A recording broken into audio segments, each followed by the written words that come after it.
আজকে কি মেনু করেছি আপনাদের সাথে একটু শেয়ার করলাম। এই যে দেখুন, এইটা হলো অরল ডাল, সাথে ডেকি শাক, কাঁকড়া মাছ নিয়ে আসলো, ওই কাঁকড়া মাছ দিয়ে ঝিঙ্গে দিয়ে আলু দিয়ে একটা করেছি, আর এই যে কাঁকড়া মাছের পুর বানিয়েছি, আর সাথে তো লেবু আছেই। ওইটা হলো দাদার, আর আমার এইটাও সেম, কিন্তু শুধু একটা জিনিসই অ্যাড হয়েছে, লবণ আর সাথে চিকেন। দাদা তো চিকেন খায় না, তার জন্য, আর আমরা চিকেন খাই। তো ঠিক আছে বন্ধুরা, এখন খেতে শুরু করব। ফার্স্টে অল্প ডাল নিয়ে নিলাম, আর যে লেবুটা অল্প চিপে নিই। গরমের মধ্যে লেবু খেতে খুব ভালো লাগে, আর সাথে ডেকি শাক।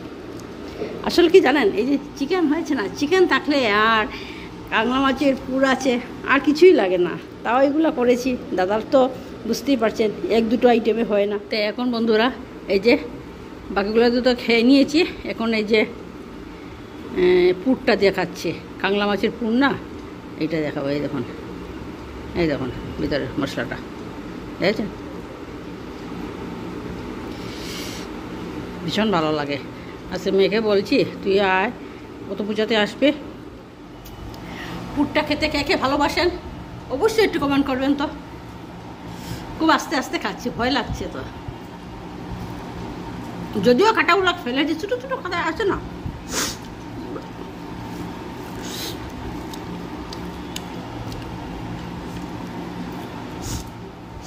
এই যে পেঁয়াজটা খুব ভালো লাগে, আস্তে আস্তে পেঁয়াজ। আগে বর্তা অনেক দিন থেকে চিকেন খাওয়া ছেড়ে দিয়েছে, আগে যখন খেতো আর কি বিয়ের পরে, তখন ও রান্না করতো, ও রান্না খুব ভালো করে, কিন্তু আজকাল করতে চায় না। ছেলে যখন ছোট্ট ছিল তখন করতো রান্না, প্রায় দিনই রাত্রেবেলা ওই রান্না করতো।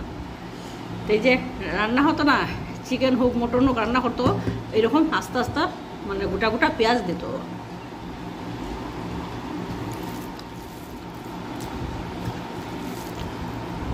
সব কিছু ঠিকঠাক আছে, ভালোই হয়েছে। এই যে মেয়ে যখন আসে তখন লেগ পিস আমি খেতে পারি না, ওরা ছেলে মেয়েদেরকে দিয়ে দিই আর কি, আমার ভালো লাগে না, আমি এক পিসই খাই। তখন আর কি ছেলেকে এক পিস দিয়েছি, আর আমি এক পিস নিচ্ছি।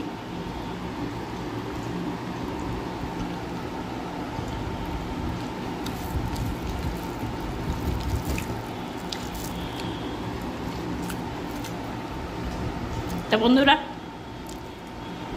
আজকের জন্য এইটুকুই। আপনারা সবাই ভালো থাকবেন, সুস্থ থাকবেন, আমার ভিডিওটা অবশ্যই দেখবেন, লাইক শেয়ার কমেন্ট করবেন। টাটা, বাই।